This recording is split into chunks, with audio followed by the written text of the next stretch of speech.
Abra comigo a sua Bíblia, no segundo livro das Crônicas, lá no Antigo Testamento, capítulo 33. Falaremos de um personagem terrível. Terrível. Segundo livro das Crônicas, capítulo 33.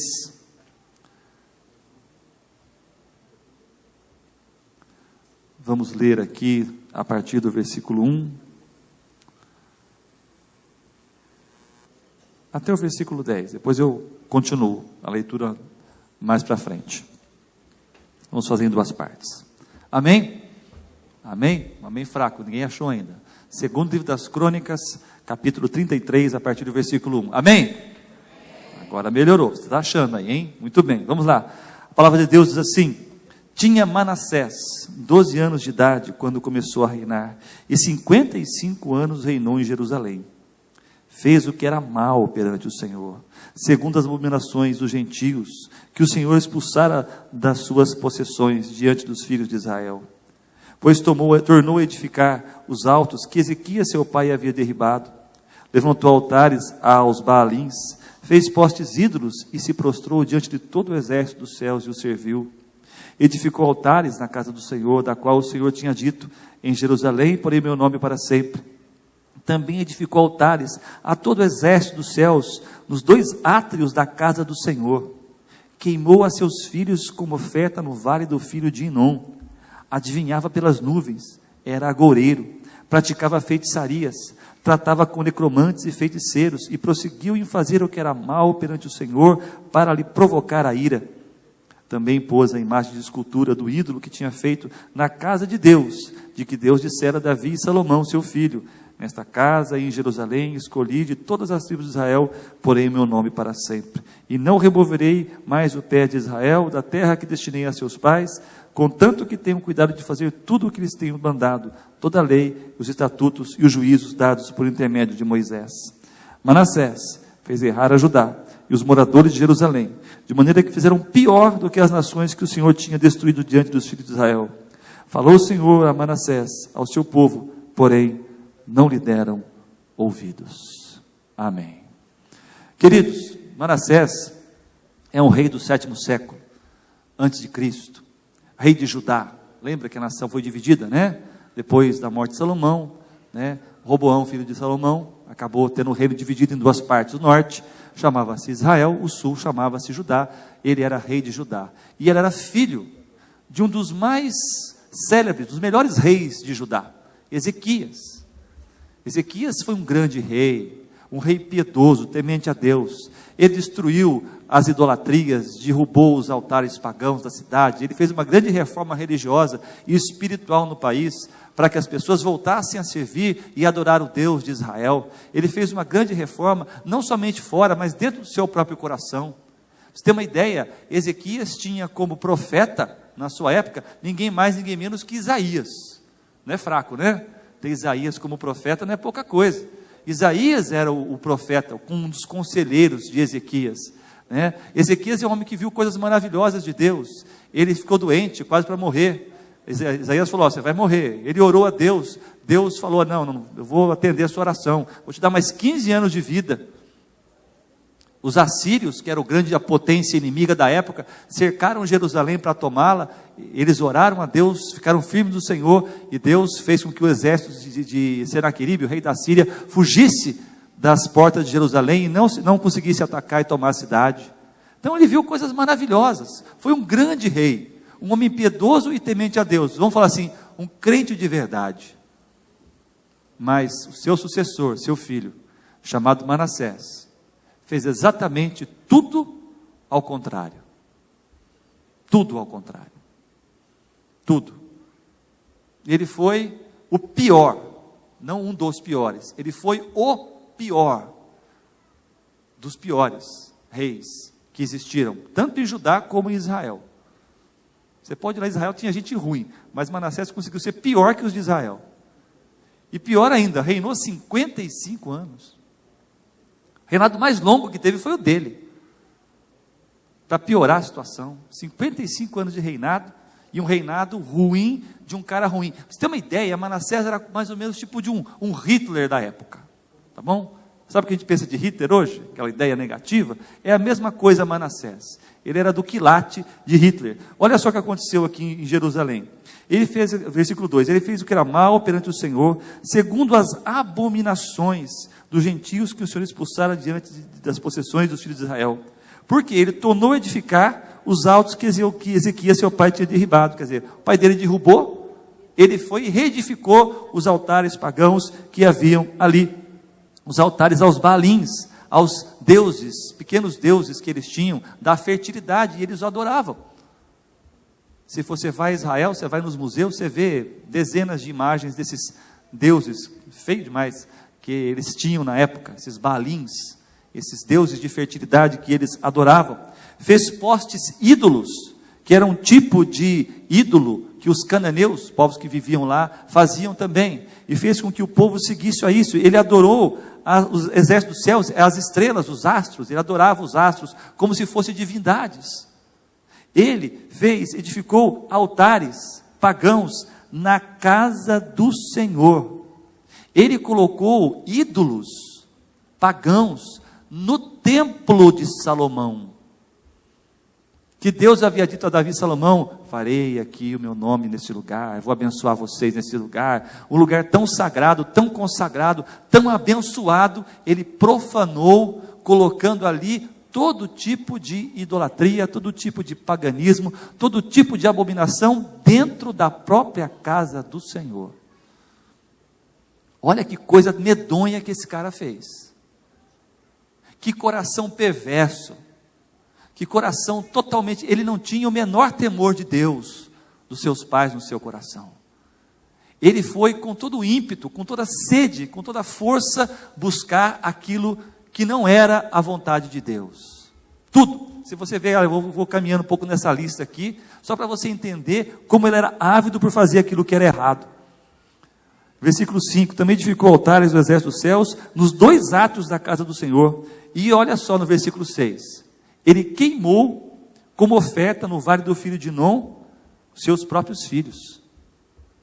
Gente, isso é uma abominação medonha, horrorosa, que Deus já havia dito desde lá do tempo de Moisés: vocês nunca jamais façam um tipo de coisa assim, isso eu abomino. Sabe o que quer dizer abominação? Provoca nojo, repulsa, é o contrário de agradar.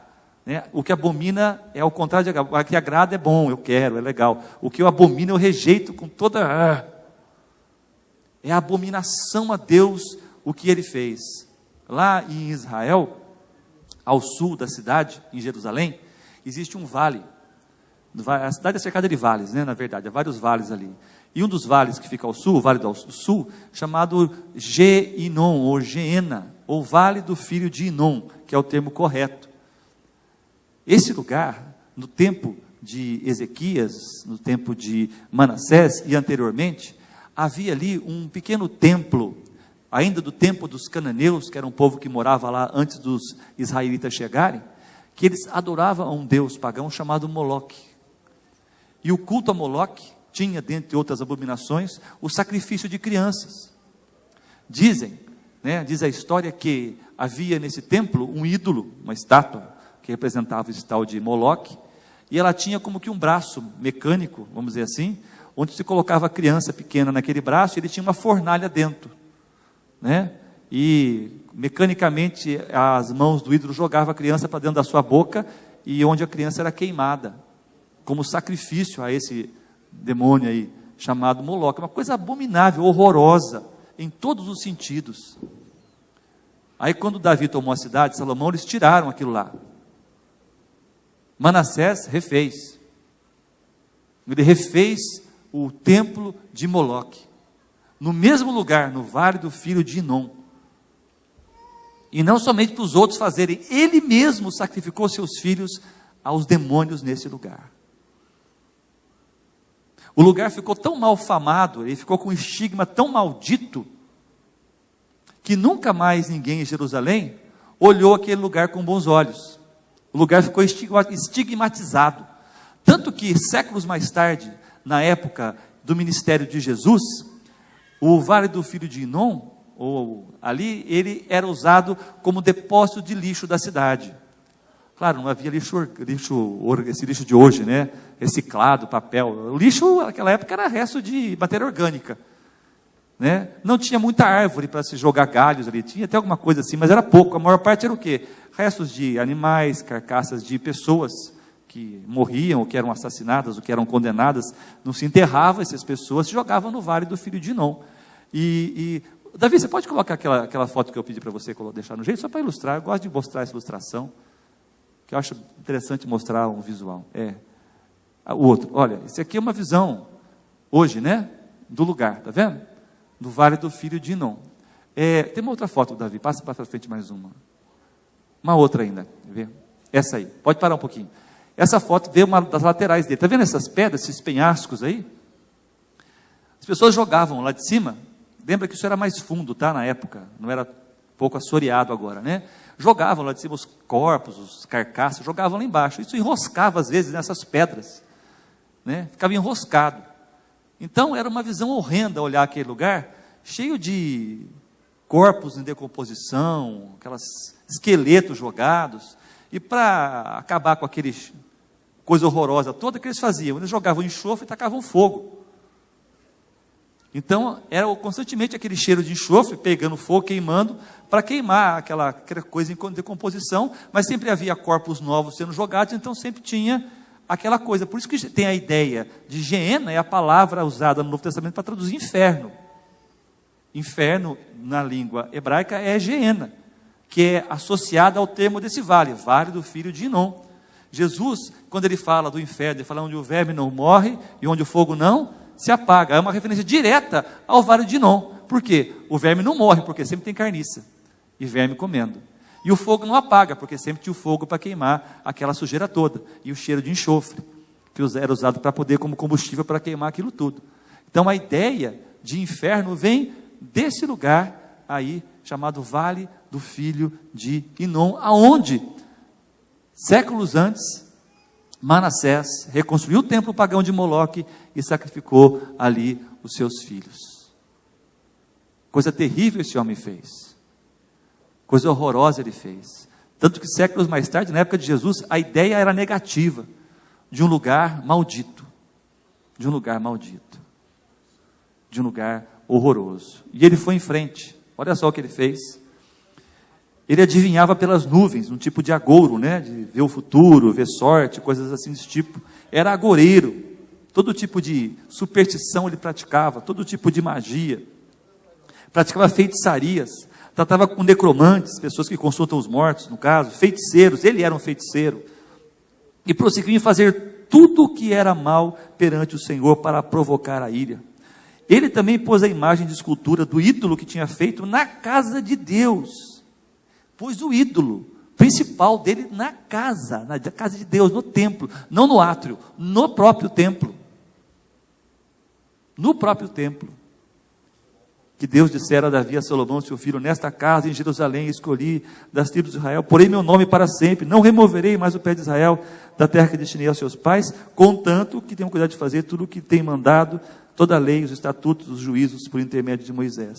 Manassés fez errar a Judá, os moradores de Jerusalém, de maneira que fizeram pior que as nações que o Senhor Deus tinha destruído diante dos filhos de Israel. Ou seja, não foi só ele que fez, ele fez, mas ele como líder da nação, ele como rei, ele levou todo o povo ao erro, ele induziu toda a nação ao erro, todo o povo de Jerusalém ao erro, que ao invés de seguir o caminho de seu pai Ezequias, passaram a seguir toda a sorte de abominação. Ele fazia, o povo fazia. Ele adivinhava, o povo adivinhava. Ele ia aos feiticeiros, o povo ia aos feiticeiros. Ele colocou o ídolo no templo, o povo achava que o ídolo do templo que era o verdadeiro Deus. E foram se distanciando cada vez mais do Deus de Israel, deixando esse espírito de Manassés, esse espírito maligno tomar conta dele e de toda a nação.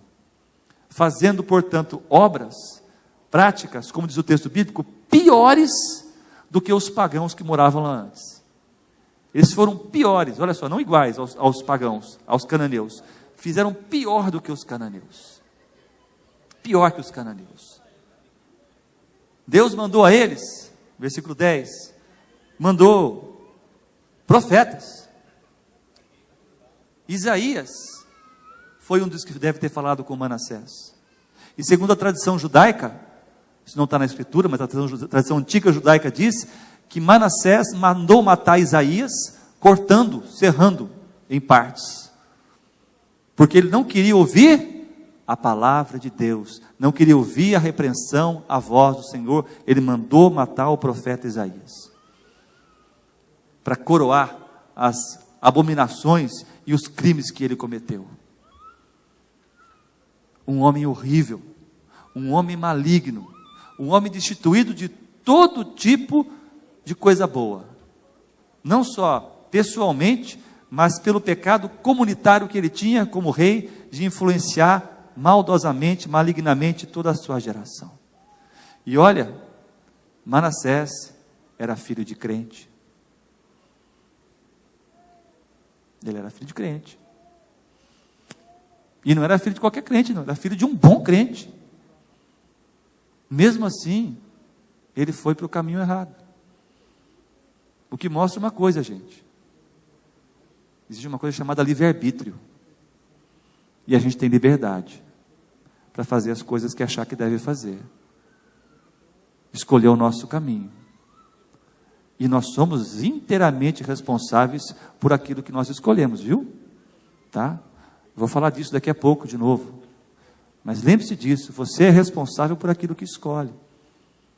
Você é responsável por aquilo que você quer da tua vida. Manassés escolheu o caminho do mal, de fazer o mal, de totalmente ao contrário de tudo aquilo que o seu pai havia feito de bom.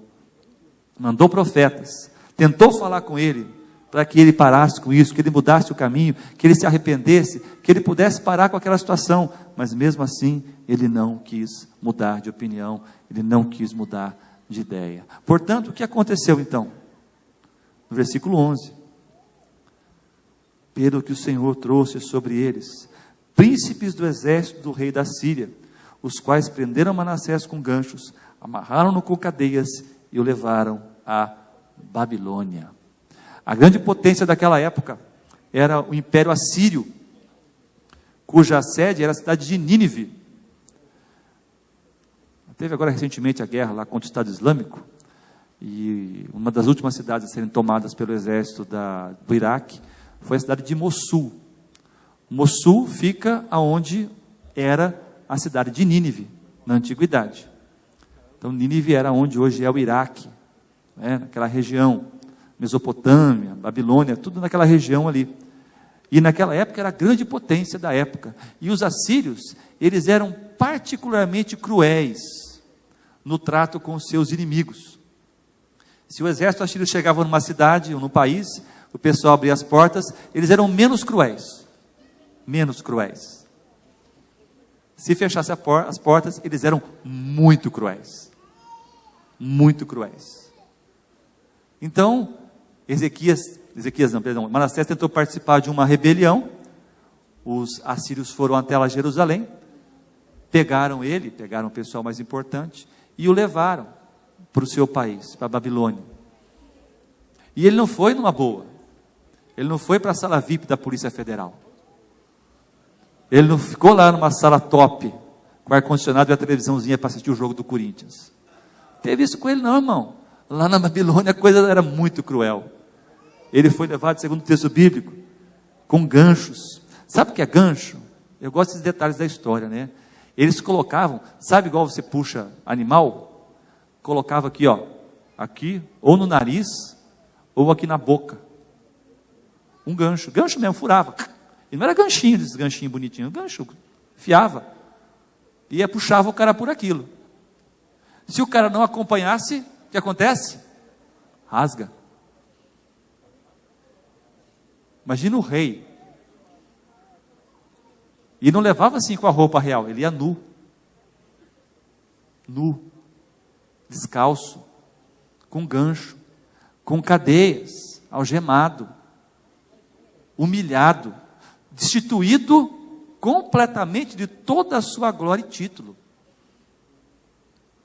Ele perdeu absolutamente tudo. Tudo. Não só perdeu, como foi humilhado, rebaixado. foi colocado numa situação de profunda humilhação e desprezo ali na Babilônia. E sabe o que é interessante, querido?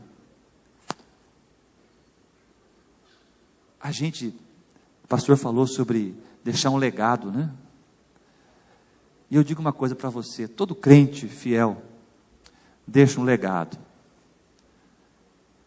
especialmente um legado de influência na vida das pessoas que estão perto dele.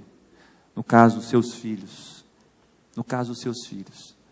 Eu sou pastor há bastante tempo, e os pastores aqui também conhecem isso. Filhos que se vão para caminhos diferentes, para caminhos distantes de Deus, mas quando são filhos de crentes bons, que andam no caminho reto, fica uma semente, fica uma influência dentro da alma daquela pessoa.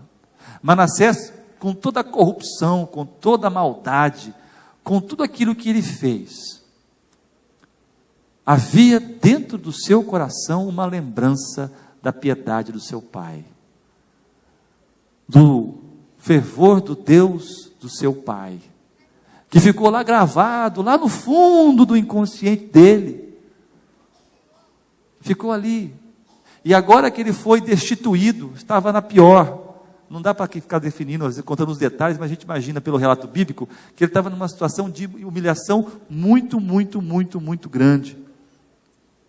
É que a Bíblia faz um resumo, claro, da história, bem sucinto, bem, né? E ele, na sua angústia, versículo 12, ele angustiado, destruído, arrebentado, despojado, suplicou deveras. Eu gosto da palavra. Suplicou deveras ao Senhor seu Deus. E muito, detalhe, e muito se humilhou perante o Deus dos seus pais. Manassés errou com tudo que se pode errar. Lá no hospital onde eu trabalho, uma certa vez eu estava pedindo que eu fosse ver um paciente na área do trauma, paciente de estado grave. E chegando na enfermaria, uma enfermeira que estava no posto falou para mim assim: pastor, esse rapaz aí que o senhor vai visitar está em isolamento, tal. O senhor coloca aí luva, avental, aquela coisa toda, né? Para entrar lá. Ele estava em isolamento, sozinho no quarto e tal. E falei: pastor, esse paciente é bandido. Ele é bandido. Sabe o que esse cara fez? Ela começou a falar a ficha corrida dele. Parecia aqueles jornais de televisão, sabe, sanguinolento? Aquela coisa assim, aqueles jornais que mostram aquela ficha corrida. Eu falei: mas que cara ruim. Essa desgraça está viva ainda? Não dá para ir lá pisar na borrachinha do oxigênio dele? Para ir logo para o inferno, essa praga? Cara ruim. Ruim. Fez muita coisa errada. Maldoso. Com a família dele, com tudo. Fiquei ouvindo aquele relato, todo mundo fica, né, um pouco, porque não sei o que lá, uma bomba, dá um tiro, aquela coisa toda. Passado a conversa com a enfermeira, eu saí de perto dela, cheguei até a porta do quarto. Tem um vidro, eu olhei pelo vidro, o rapaz sozinho na cama. Sabe aquela cena de campo de concentração nazista da Segunda Guerra Mundial? Aquela pessoa fica totalmente só pele e osso. Era o caso dele. Pele e osso. Muito mal, muito acabado. Você via pelo jeito dele uma pessoa profundamente destruída. E quando eu olhei para aquele rapaz, eu lembrei de uma coisa. E fiz uma oração. Eu falei: Senhor, apesar de toda a indignação que a gente tem às vezes, eu não vim aqui para mandá-lo para o inferno. Eu não vim aqui para exercer juízo sobre ele. E eu vim aqui para dizer para ele que existe um Deus que o ama e que tem poder para perdoar todos os seus pecados, se tão somente ele se arrepender e crer. Deus pode perdoá-lo e salvá-lo. Eu me lembrei disso, fiz uma oração ali fora, coloquei os paramentos, entrei no quarto, fui falar com aquele moço. Ele quase não conseguia falar, muito fraco, consciente, mas muito fraco. Fui conversando um pouco com ele, algumas coisas, e falei para ele a respeito do amor de Deus, da graça de Jesus, por ele, de que Deus era poderoso para perdoá-lo e para mudar a história dele, tão somente se ele reconhecesse e cresce na graça, no sacrifício de Jesus por ele, no lugar dele, pelos pecados dele. Ele fez que sim. Eu falei, você quer orar comigo? Ele falou que sim. Nós oramos juntos. Ele colocou a vida dele nas mãos do Senhor Jesus. Depois de nós orarmos, fiquei mais um pouco com ele. Ele até pediu água, mas eu não podia dar água para ele. Falei com a enfermeira, depois ela foi lá molhar um pouquinho o gaze na água e molhar a língua dele, porque ele não podia beber. Você vê como a situação dele era difícil. E logo depois disso, ele partiu. Logo depois. Eu não esqueço esse caso, porque foi muito assim forte essa coisa, sabe? Aí você vê como Deus faz. Quantas vezes aconteceu gente que eu visitei, e que Deus falou claramente comigo, Silvio, eu trouxe você aqui, como resposta de oração por essa pessoa. Alguém orou por essa pessoa, para que ela não morresse sem me conhecer. Muitas vezes aconteceu isso, às vezes de maneira muito inequívoca.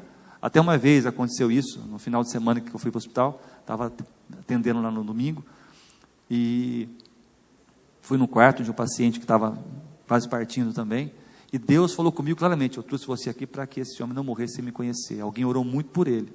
Sabe quando Deus fala com você, que você sabe que Deus falou com você mesmo? Cheguei lá perto do homem, tinha a esposa junto, conversei com ela antes, e ele estava lá com a máscara de oxigênio, né, sedado, dormindo, não tem problema nenhum, irmão, está vivo, está ouvindo.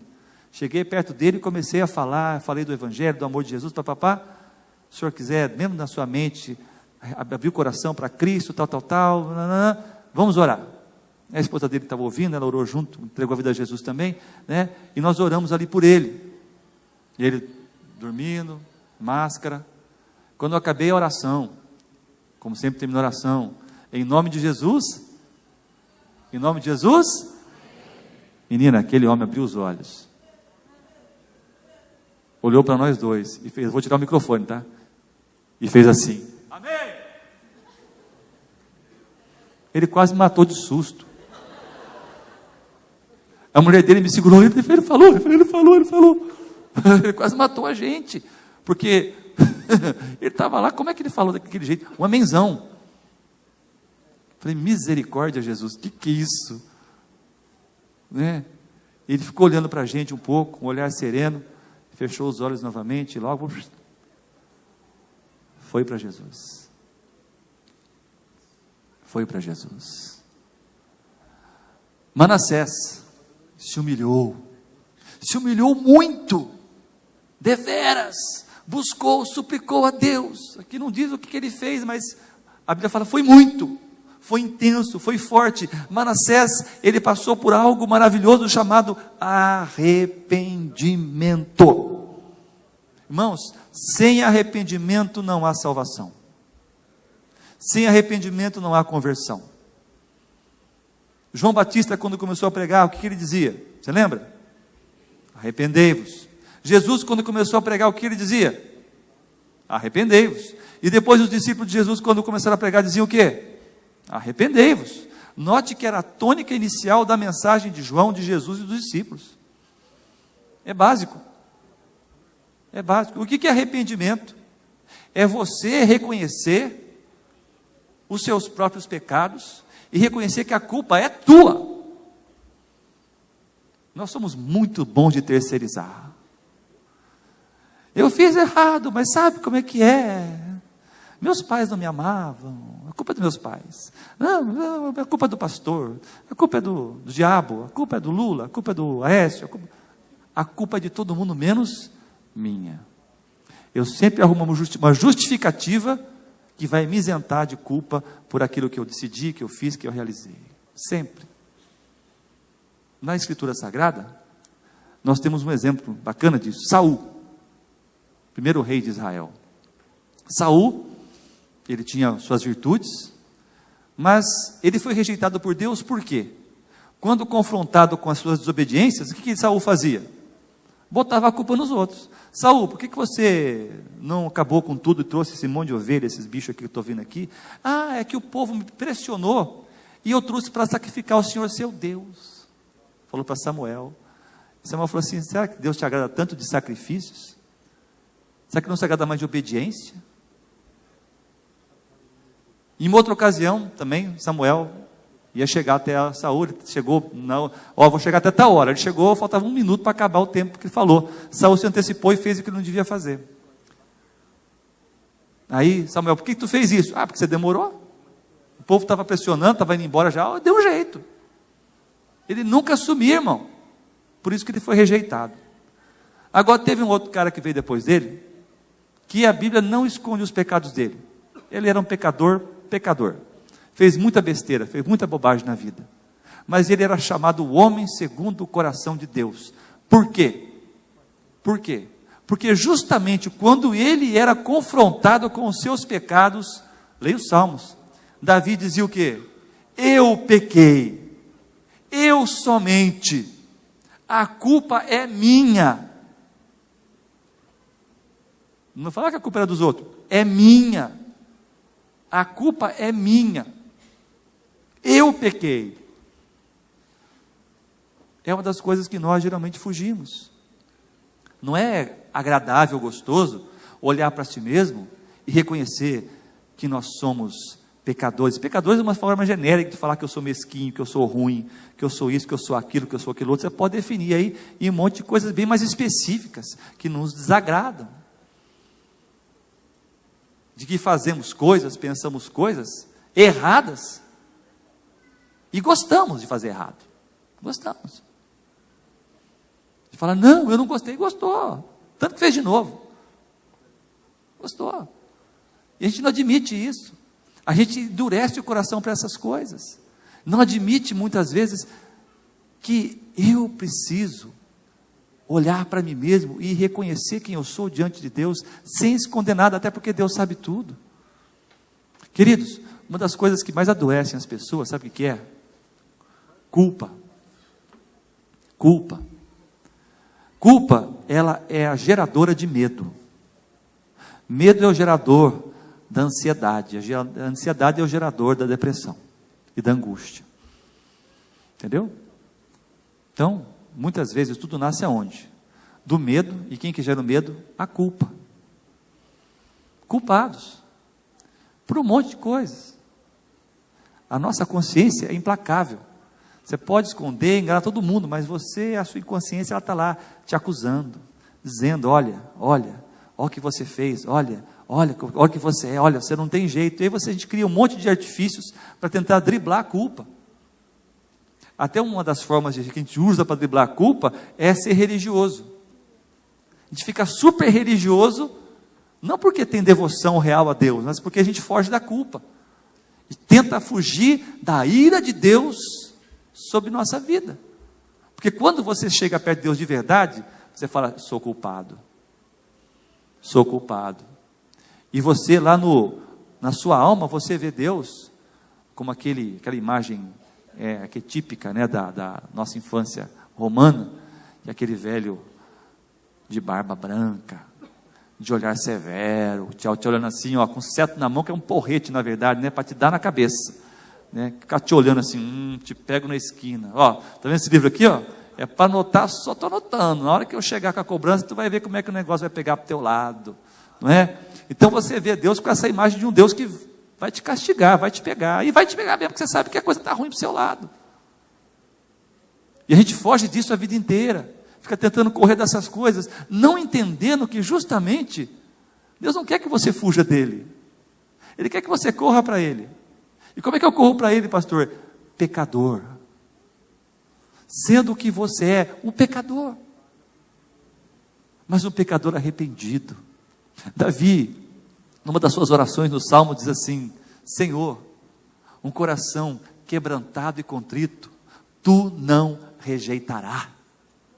Querido, um coração quebrantado e contrito, Deus não rejeita. Por isso que o que aconteceu com Manassés, versículo 13, depois que ele se angustiou, se humilhou ao Deus de seus pais, fez-lhe oração, e Deus se lhe tornou favorável, atendeu-lhe a súplica, e o fez voltar a Jerusalém e ao seu reino. Então reconheceu Manassés que o Senhor era Deus. Manassés, aquele cara horroroso, medonho, maligno, se arrependeu, se humilhou, orou a Deus. Deus ouviu a sua oração. Querido, Deus ouviu a oração de Manassés. Deus se lhe tornou favorável de novo. Aquele homem que se opôs a Deus, aquele homem que blasfemou o nome de Deus, que profanou o templo sagrado de Deus, agora Deus ouve a oração dele, Deus o restitui ao reino, a Jerusalém, ao reino outra vez, ele volta ao trono, e quando ele chega lá, ele reconhece, ele se converte, reconhece que de fato, o Senhor, o Deus de seu pai, a quem ele afrontou, a quem tantas vezes ele fugiu, e fez tudo aquilo que era ao contrário do que ele queria, esse Deus, era Deus verdadeiro e único, somente Ele. Manassés se converteu ao Senhor, e Deus lhe perdoou todos os seus pecados. Deus perdoou todos os seus pecados. Um dia eu estava falando sobre esse assunto lá no hospital, nós temos um culto toda semana ali, e eu falei uma coisa, um tema parecido com esse, e a pessoa falou assim: pastor Silvio, mas tem um pecado que Deus não perdoa, né? Eu falei: qual? Pecado contra o Espírito Santo. Eu falei: ah, sim, mas sabe por que Deus não perdoa pecado contra o Espírito Santo? Porque quem convence o homem da justiça, do juízo e dessas coisas? É o Espírito Santo. Quem que toca em nosso coração e nos leva ao arrependimento, irmãos? É o Espírito Santo. Nem para nos arrepender a gente presta.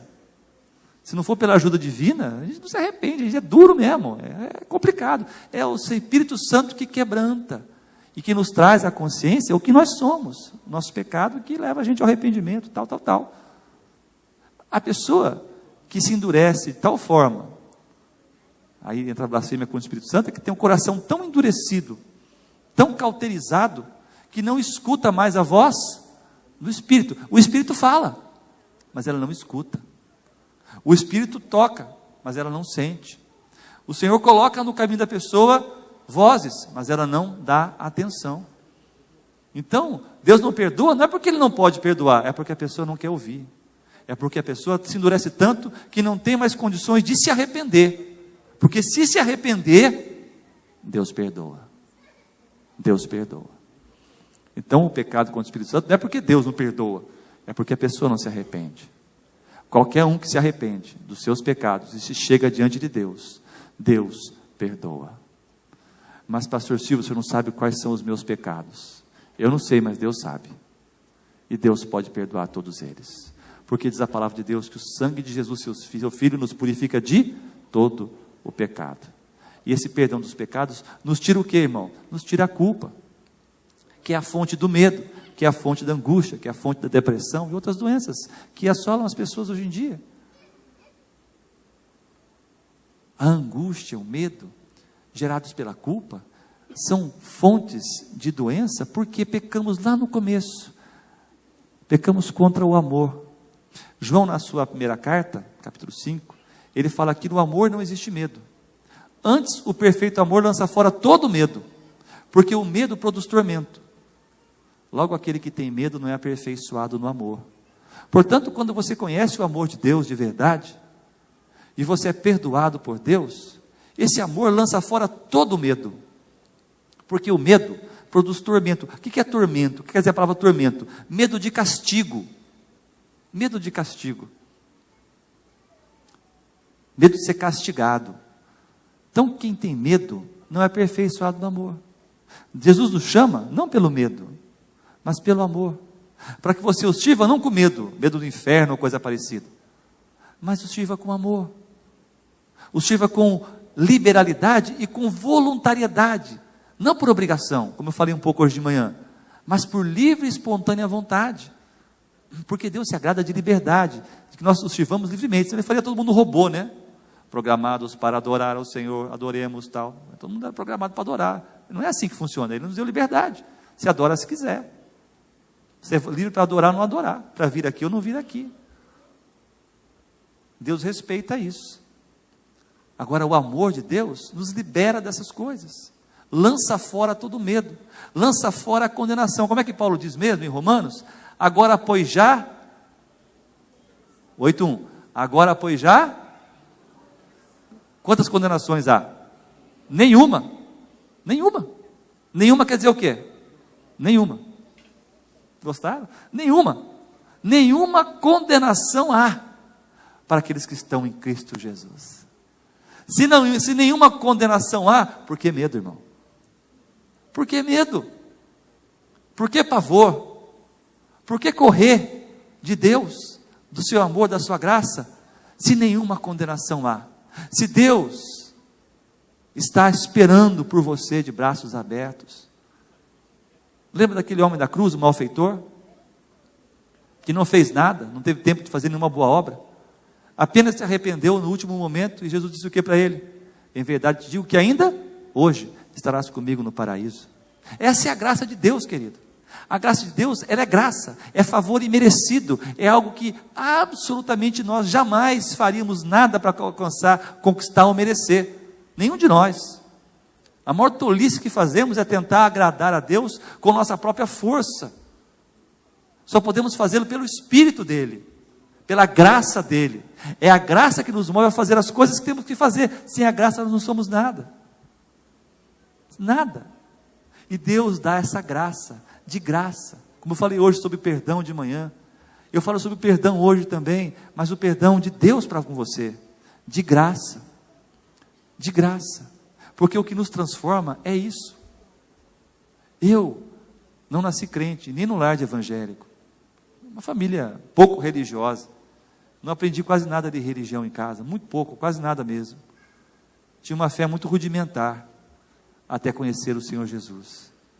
Mas a coisa que mais me lembro, que me apaixona sempre por Jesus, o dia que eu me converti, a grande certeza, verdade que eu tinha no coração é que eu era a pessoa mais miserável que já pisou nessa terra. Eu não tinha nada, como não tenho hoje nada, para oferecer para Jesus, de mérito próprio, nada, eu não tinha absolutamente nada.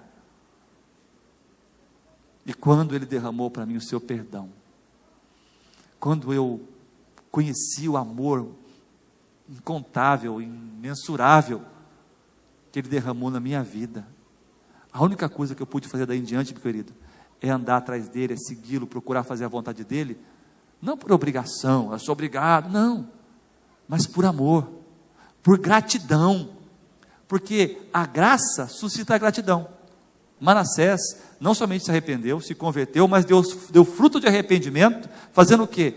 Restituindo a nação do mal que ele havia feito. Fruto de arrependimento, que João Batista falava, que Jesus falava, é o quê? Não é a gente pede restituição e eu vou receber, não, é você dar, é você restituir aquilo que você fez. Lembra de Zaqueu, o cobrador de impostos? Zaqueu, ele foi lá, Jesus foi na casa dele, tal, Jesus não mandou ele, Zaqueu faz, não disse que ele falou nada para Zaqueu, mas Zaqueu, impactado pelo amor, pela graça de Jesus, disse: Senhor, hoje a Bíblia fala, que ele fala, eu resolvo dar a metade dos bens aos pobres, e quem eu roubei, e ele roubou muita gente, eu restituo 4 vezes mais. E Jesus diz: hoje houve salvação nessa casa, porque esse também é filho de Abraão. O que aconteceu com Zaqueu? A sua conversão, o impacto do amor, da graça de Jesus na vida dele, fez com que ele fizesse o quê? Restituísse o dano que ele havia causado. Assim também, Manassés, depois de converter-se, ele reparou os danos que ele havia causado, limpou a cidade, limpou o país, voltou a falar para o povo adorar somente a Deus. Ele fez aquilo que o seu pai havia feito. Ele morreu tentando fazer o seu melhor, adorando a Deus, servindo a Deus, fazendo a vontade de Deus na sua vida. Porque ele se arrependeu dos seus pecados, Deus o perdoou e restaurou a sua vida. Por isso eu digo para as pessoas, querido, eu digo para vocês hoje, Deus pode mudar a vida de qualquer pessoa. Deus pode mudar a história de qualquer um. Deus pode quebrar toda a maldição. Deus pode fazer a vida mais desgraçada deste mundo se tornar uma vida cheia de graça. Outra vez. Porque há poder em Cristo Jesus, nosso Senhor, para mudar, transformar, limpar, purificar, renovar a vida de qualquer pessoa. Não importa quão fundo você desceu, não importa quão destruído você chegou, Deus pode mudar a sua história. Deus pode mudar toda a sua caminhada.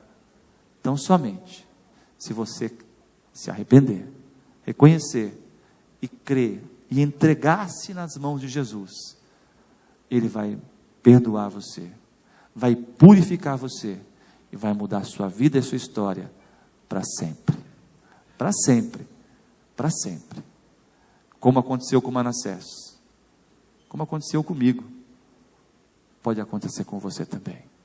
Deus nos chamou aqui para isso, para que a graça dele, essa graça maravilhosa, que excede o nosso entendimento, se manifeste na sua vida, em perdão, em amor, em vida, em restauração e em santificação. Feche os seus olhos. Eu quero orar para você nesse momento em nome de Jesus. Como resposta a essa palavra, que Deus falou ao meu, e espero que Ele tenha falado ao seu coração. Você conhece a sua vida, a sua história, Deus também. Deus não está aqui para te acusar, Ele está aqui para perdoar você. Se há dentro de você algum caminho mau, se há dentro de você culpa, medo, se há dentro de você ainda pecados que você não confessou, que você não contou, se sua vida tem estado destruída por dentro, cheia de medo, de angústia, Deus está aqui, cheio de toda a graça, uma graça infinita, maravilhosa, absolutamente gratuita, favor imerecido, completo, para derramar sobre a sua vida, sobre a sua história.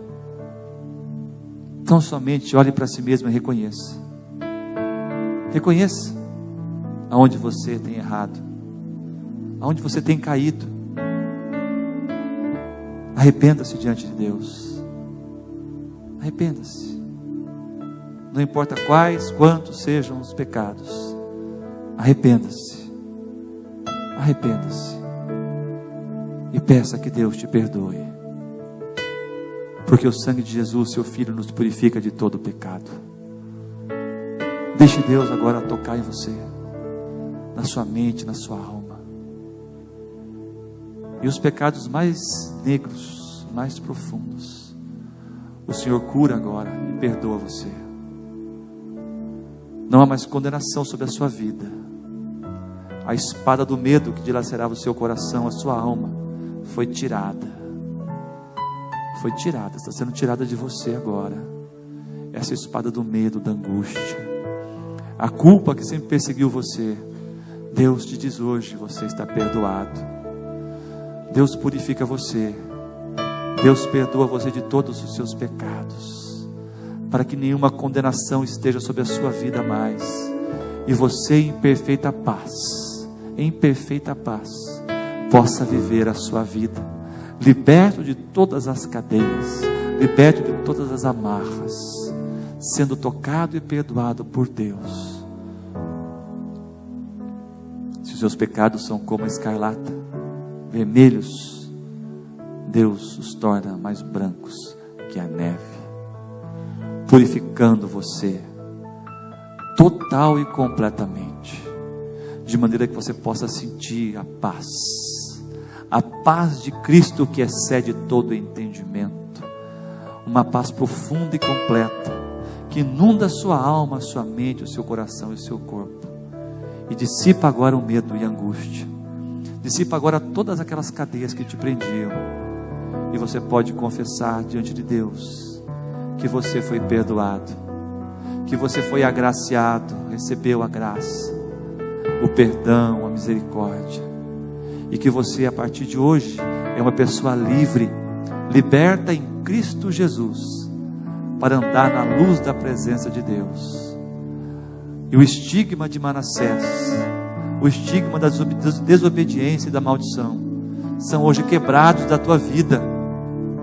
Porque Deus, o Deus Todo-Poderoso, é o Deus que muda a tua sorte, que tira você do cativeiro, dos grilhões, dos anzóis, e te restaura a tua vida, te restaura a tua dignidade, para que você possa andar agora, não como escravo, mas como filho de Deus, liberto pelo poder do nome e do sangue de Jesus, para viver uma nova vida, uma nova história. Você, sua família, todo o seu ser, renovados, renascidos, purificados pelo poder do amor e da graça de Deus, que estão em Cristo Jesus, nosso Senhor. Amém. Graças a Deus. Amém. Querido, você foi curado hoje, viu? Você foi curado. Gente curada. Deus tem colocado que a gente foi curada aqui de vários males da alma, angústias que perseguiam você há muito tempo, que assombravam a sua vida como assombrações noturnas, foram tiradas da sua vida hoje, porque Jesus tocou em você. Você reconheceu, você se arrependeu, você pediu perdão e Deus quebrou as cadeias que te prendiam. Seja livre, viu? Seja livre e não deixe que te acorrete outra vez. Viva, renove a cada dia a libertação e a liberdade que Deus gratuitamente te deu hoje, e celebre a Deus sempre com alegria, em nome de Jesus.